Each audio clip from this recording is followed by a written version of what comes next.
I find Canada is a wonderful country for a whole lot of reasons, and that also makes us vulnerable to security. Yeah. People in Canada, as a general statement, want to help, want to be helpful. Our biggest complaint is the customer service as it relates to possibly customer service desks that have been outsourced and so on.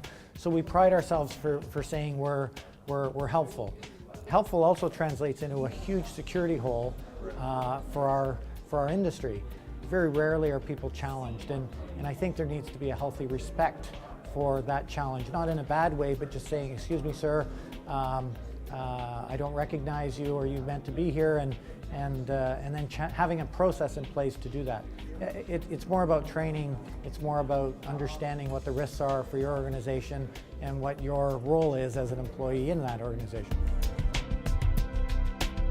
I think people should be congratulated for a healthy challenging of someone else, as opposed to, generally speaking, my experience has been that people are frowned upon for doing it because they ended up picking on the wrong person, and you know, you should have known that I was a manager, and how dare you challenge me kind of attitude.